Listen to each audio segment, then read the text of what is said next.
जैसे बाबा विंगा और अन्य भविष्यवाणियों की चर्चा होती है, वैसे ही कुछ इंपॉर्टेंट प्रेडिक्शंस पूज्य पन्यास जी भगवान श्री निर्मो सुंदर विजय जी महाराज साहब द्वारा की गई है। आइए देखते हैं वो 10 प्रेडिक्शंस। मंदिरों की, तीर्थों की, परमात्मा की सेफ्टी के लिए जितना भी सोना चांदी वहाँ पर हम चढ़ाते हैं, जितना भी सोना चांदी वहाँ पर है, वो तुरंत सुरक्षित स्थानों में शिफ्ट करने के संकेत दिए।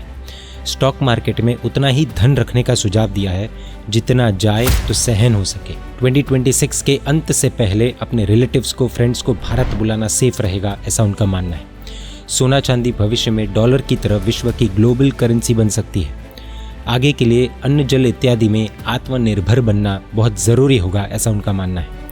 हो सके उतनी धर्म आराधना बढ़ानी होगी, पुण्य कर्म, सत्कर्म को पकड़ कर रखना है, क्योंकि आने वाले भविष्य में धर्म ही बचाने वाला है। भविष्य में एक और पैंडेमिक आने की संभावना है, इसलिए महामारी के समय में अपने आप को सुरक्षित रखने के लिए किसी और के जाल में न फंसकर अभी से आयुर्वेद आदि भारतीय प्राचीन परंपराओं से मिली विरासत को संजो कर रखने का सुझाव दिया है। इस साल 2026 में आगजनी की विशेष घटनाएं बन सकती है, इसलिए प्रिकॉशंस के तौर पर आग भड़के ऐसी चीज़ों से हो सके उतनी दूरी रखनी है। फ्लाइट ट्रैवल एवं अन्य ट्रैवलिंग भी रिस्की हो सकती है, इसलिए ट्रैवलिंग खासकर फ्लाइट के माध्यम से जितना हो सके अवॉइड करना उचित रहेगा, ऐसा उनका मानना है।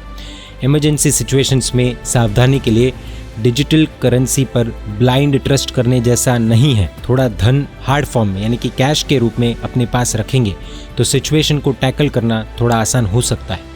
ये महात्मा ने धर्मप्रेमी संदेश मैगजीन के माध्यम से कोविड के समय में जो दावे किए थे उनमें से कई बातें सच होते दिख रही है, इसलिए उनके द्वारा की गई ये कुछ प्रेडिक्शंस आप सभी के सामने हमने रख दी। हम इन विषयों में ना ही एक्सपर्ट है, ना ही ज्ञानी है, ना ही इन प्रेडिक्शंस की पुष्टि करते हैं। भविष्य में क्या होगा वो हमें नहीं पता है, वो तो भविष्य ही जानता है।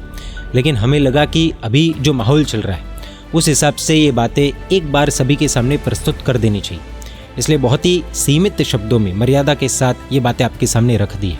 मानना नहीं मानना वो आपके ऊपर है। इस संबंध में विशेष जानकारी के लिए इस नंबर पर व्हाट्सएप के माध्यम से संपर्क कर सकते हैं। आप सब सेफ रहे, सुरक्षित रहे, यही परमपिता परमात्मा से प्रार्थना।